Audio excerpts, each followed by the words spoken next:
So I'm going to talk to you today about WebAssembly. So unlike the board was saying, it's not EE at the end, but a Y. It comes obviously web and assembly. The web part means that you can actually run this WebAssembly in the browser.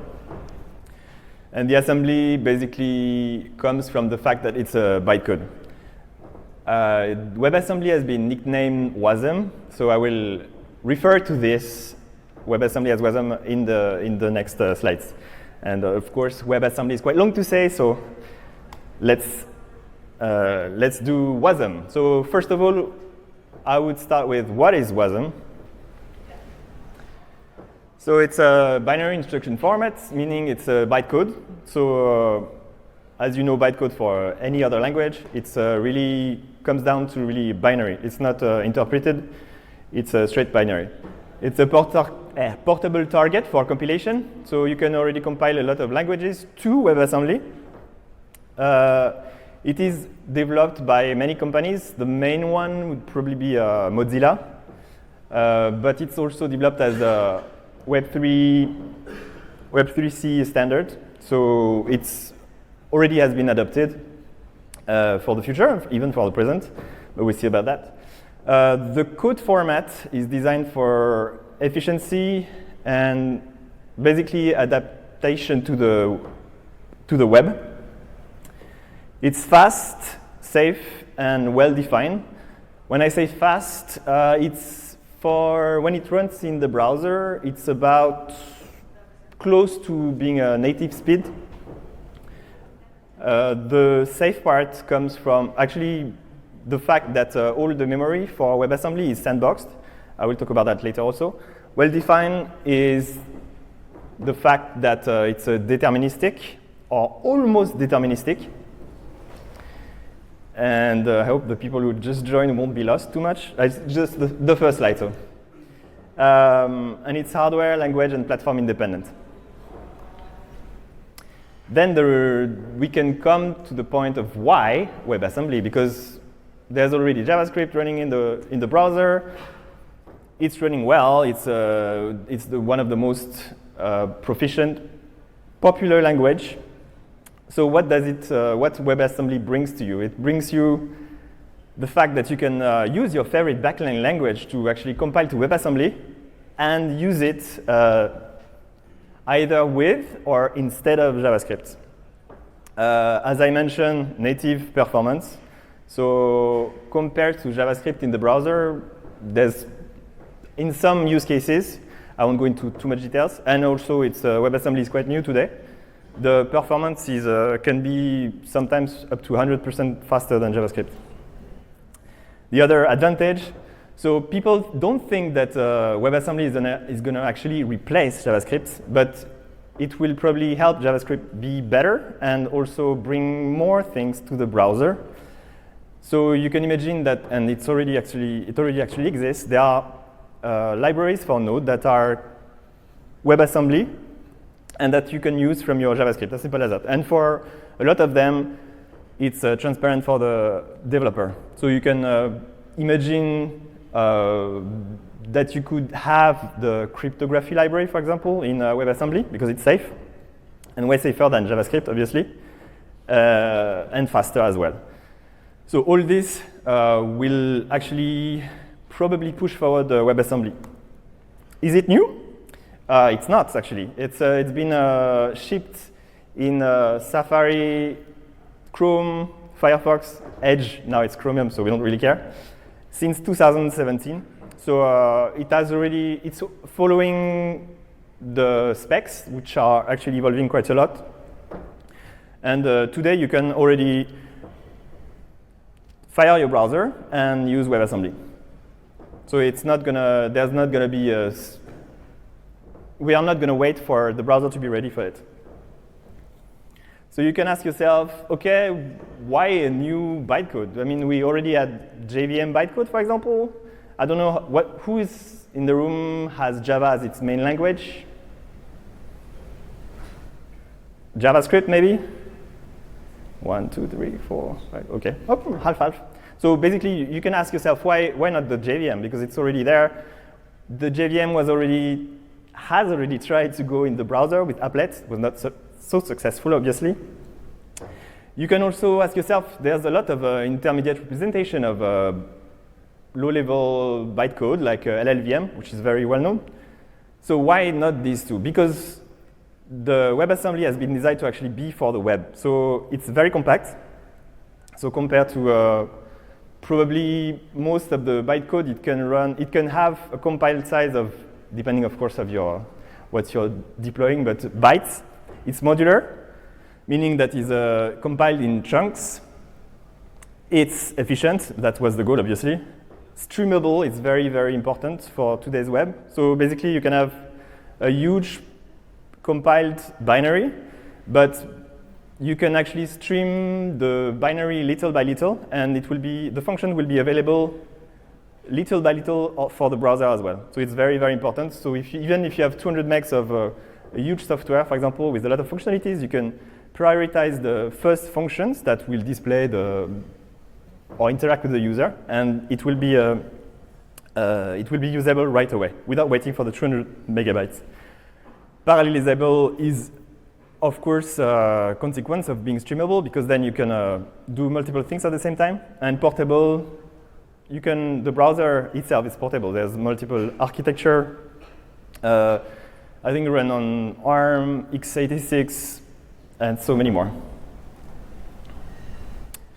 Now you can ask yourself, so why is it so magic? Why is it already in the browser? Where does it sit? So for that, I will come back a little bit on LLVM, which is a low-level virtual machine. And LLVM is actually the intermediate representation of many languages. So the main one being C, C++, Rust, Go as well. And basically, all this language compiled to the intermediate representation, and then compiled to the backend architecture that you choose. So if you decide to run your C on ARM, then it will be the LLVM will be actually doing the compilation to the backend. This LLVM has been there for years and years, and it's very optimized. So it's very efficient intermediate representation. And so they decided to make WASM a backend for this LLVM intermediate representation, which allows then, you can imagine, to have many of the rich languages that we have today, C, C++, Rust, Go, and many other more that compile to LLVM intermediate representation that will actually allow you to generate WebAssembly. So, and of course, from WebAssembly, after that, you can run on different architectures I mentioned before. So I wanted to dive a bit more, okay, still have time, in the code. So what does actually WebAssembly look like? So there are two formats for WebAssembly. There's a binary format and a text format. And you can turn one into another bijectively, or basically you can anytime take your binary, turn it into text, and take your text, your code, and turn it into binary. So I will take an example. So this is a simply online converter, I would say, or transpiler. I'm not even sure what word to use. That show you the text format of WebAssembly. Maybe it's a bit small for you. And show you on the right side the bytecode format. We'll get into the details of the code a bit later. But you can see both are available. And on the other side, you can have also WASM to WAT, which allows you to transpile or convert the text WebAssembly to the WebAssembly to text. I can show you also it in VS Code, for example. And actually I can explain a bit more about WASM.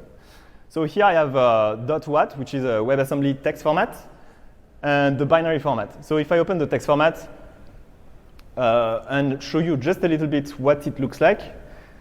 It's not very friendly today, but it will be a bit more later, the more it grows. Basically here I define a function which is add text to parameter integer 32 and return I32. The WebAssembly is a stack-based machine. And so basically you take the first parameter, the second parameter, and you run the function that adds them together. So you can compile that to WASM, and then you get the WASM result, which is the binary. But to show you that it's convertible from one to another, even VS Code can just actually translate this compiled binary into the text format. So you see it's a bit less verbose and less obvious, but it's exactly the same code. Or almost. Going back to that. So this allows you to actually still be able, in the future, to actually do live debugging with WebAssembly. So unlike, imagine you have the binary, a huge binary in Java applet, you could not, in the browser, you could not debug it. But here, because of this, you can actually use the tools that you, or almost like the tools you use to use for JavaScript for debugging WASM. So you can do live debugging, changing the text in the browser, and it will allow you to actually do console log and everything like this, which we all like to do, of course. So you can decide to handwrite WASM, which in the text format that I showed you, but obviously it's not really convenient. So there are there's a few languages today that allow you to actually write in your language, like the most advanced today is Rust, but you can do it easily in C and C++, even in Golang. I use Golang mainly now, and I could write WebAssembly, but for sure the Rust is the best one. Let's first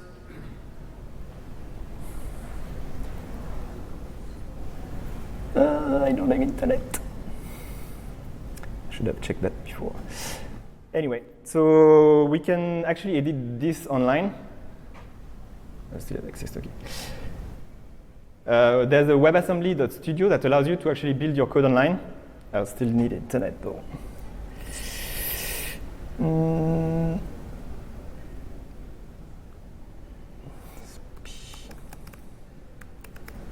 Hopefully it's gonna work. So here I simply defined, a WAT file that is defining 3 functions, very simple functions. I didn't want to lose you. So the same as I showed before, add, sub, and add one. You can actually call this function from JavaScript into the main.js. So what you do usually here, you add your JavaScript. And then the JavaScript will just fetch the WASM, and then we'll use that response to instantiate the WebAssembly container. And from the results, you can actually call the function that I defined in the WebAssembly, in the WAT text. So here, add one, sub to one, and add one, which are the 3 functions that I defined in my main. And hopefully with internet, this will run. So you can build, and you can actually see that here it works. So as I mentioned, you can call WebAssembly from JavaScript, but you can also call JavaScript from WebAssembly. So both actually can be used with one another. On top of that, you can also share the memory that you instantiate with either JavaScript or WebAssembly, so that you can interact and optimize. Obviously, you don't want to copy always the memory from one to another.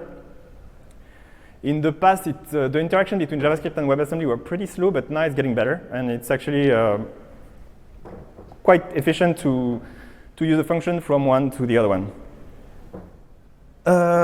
So I'll skip that demo for now. Yeah, I'll skip it.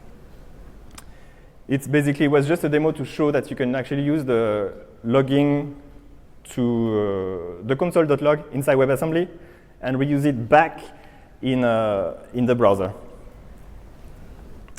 So now I can show you what it really looks like to use your favorite language to develop WebAssembly.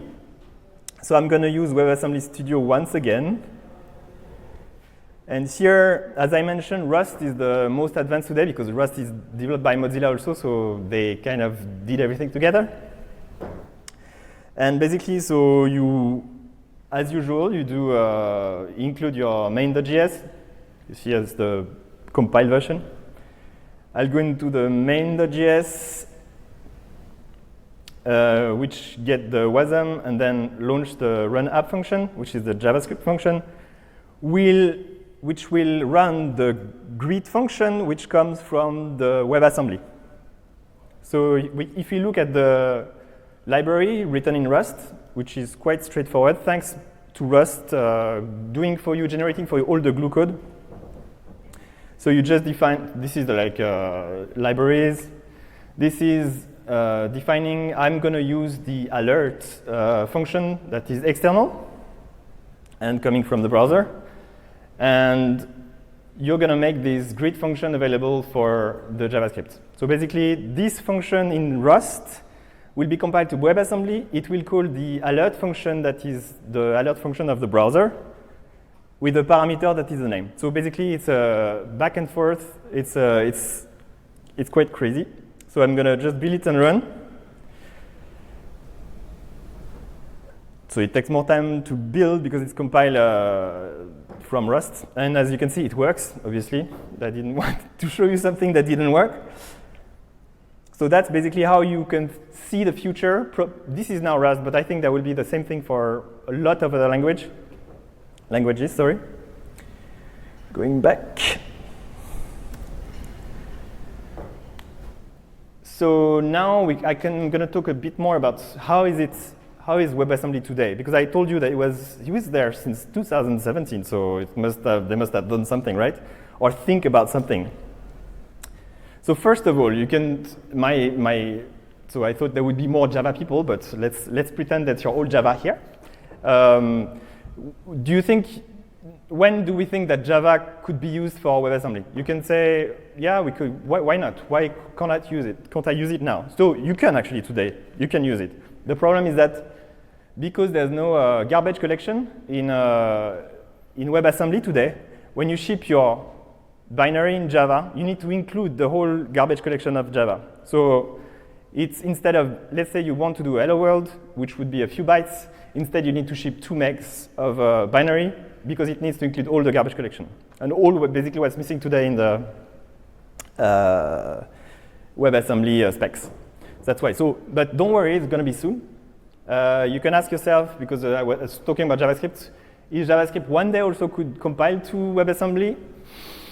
Probably not, because JavaScript is extremely dynamic, so it would also make a lot of code to generate WebAssembly. So it's probably unlikely. But JavaScript is already pretty optimized for the web, so not to worry about this one. So what are the current projects using already WASM? So there's already a few JS node modules, JavaScript node modules, they're not JavaScript anymore actually, that are replacing little by little the libraries that are probably not so fit with JavaScript because of the typing, safety, and you can imagine so many. There is a frontend framework that's starting to pop up. Microsoft actually did a lot of work on this, and they are, I would say, the most advanced on this. There's a full front-end C# replacement for, let's say, you can stop using React altogether, and you can use their new framework, which is Blazor, and you just keep writing C#. You never touch JavaScript anymore. Everything is good. There's also, of course, a few front-end framework. The same way U is a Rust one. There is a few other replacement for JavaScript. I don't think the JavaScript replacement will come anytime soon, but maybe in the near future. The next one is actually very interesting as well. It's the blockchain use case.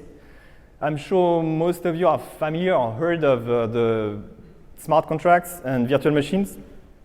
So there has been a lot of issues with security on the Ethereum virtual machine. And now a lot of smart contract blockchain are switching to WebAssembly actually as a VM to WebAssembly runtime instead of EVM or their own smart contract language. So that first, you can write your smart contracts in any language you want, and you can use the WebAssembly security, safety, efficiency for all these kind of use cases.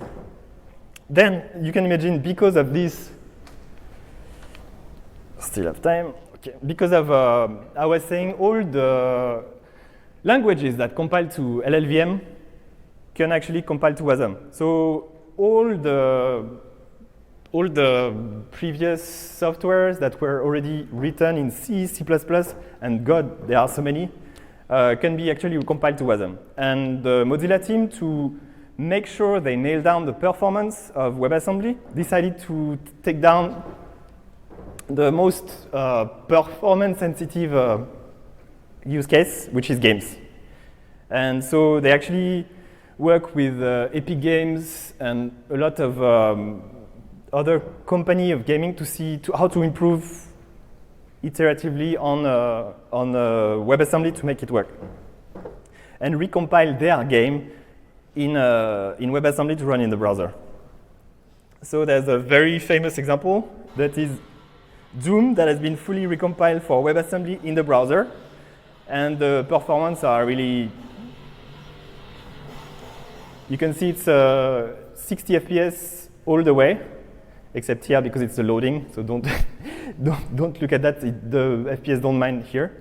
But basically, they recompiled the whole code base of Doom 3 to WebAssembly, and they use that to actually make WebAssembly a lot more efficient and to see if it can be really usable. So it's really almost native performance for this one.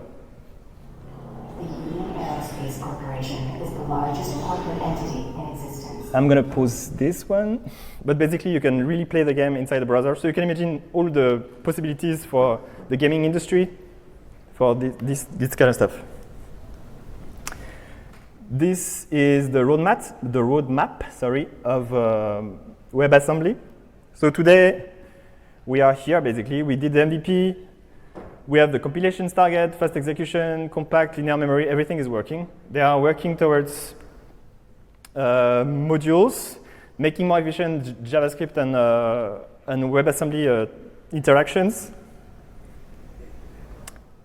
I'm going to go on the other side as well.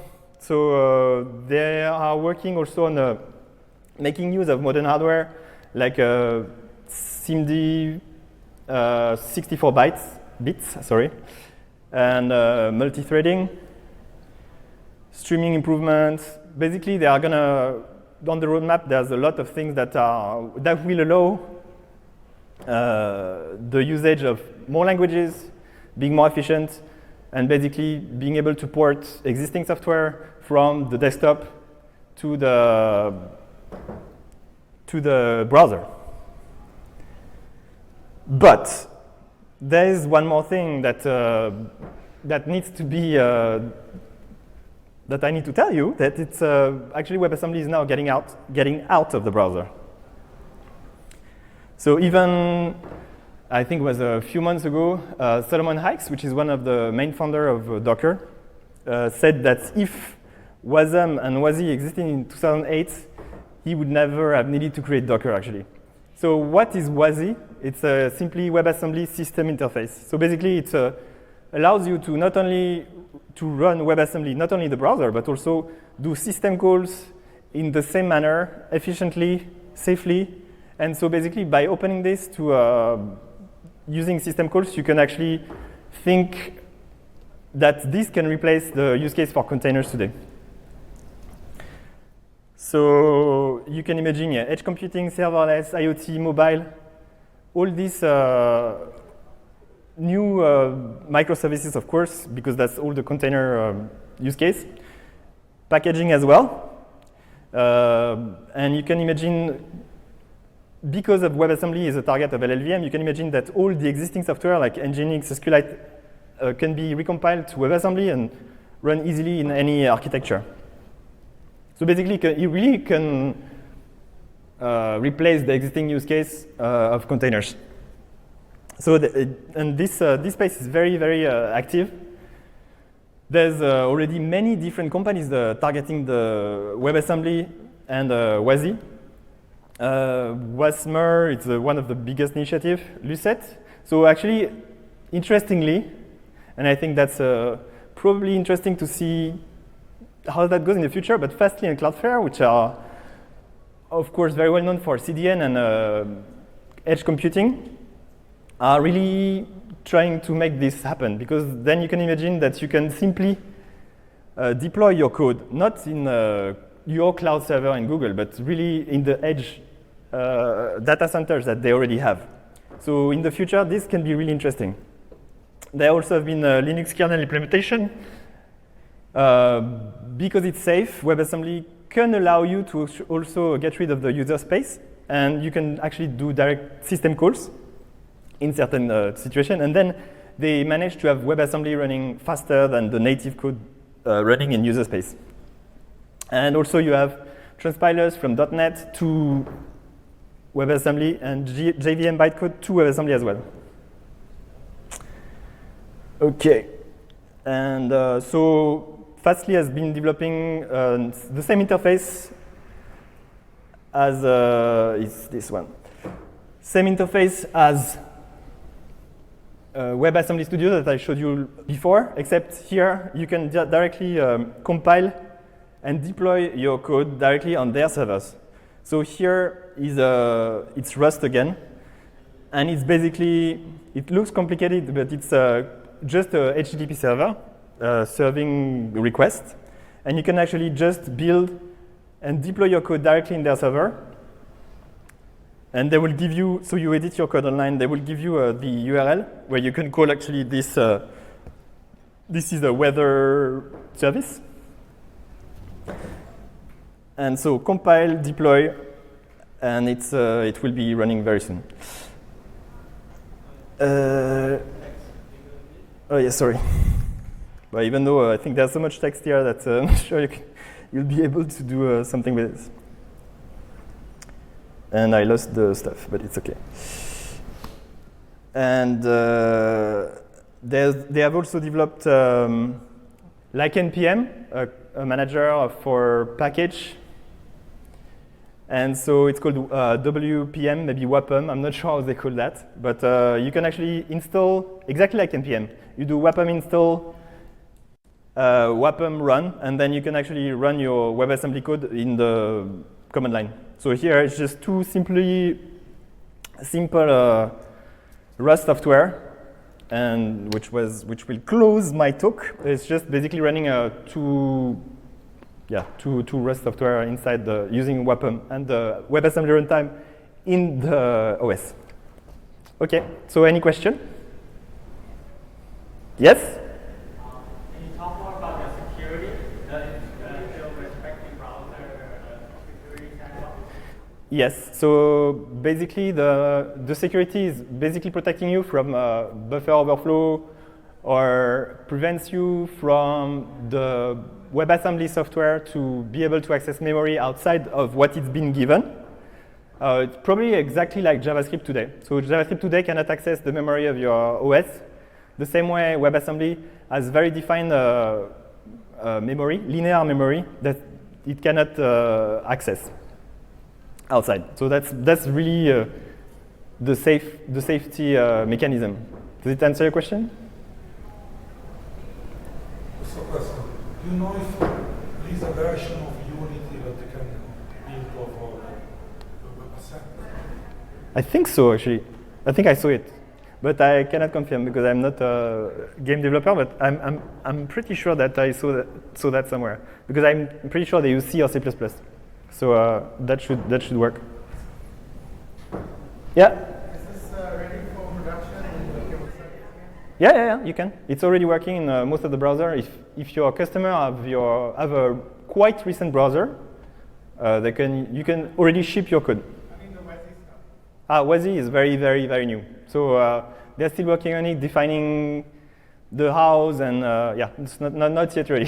Soon, because I think it's been like 1 month. Okay. Okay, I think that's it.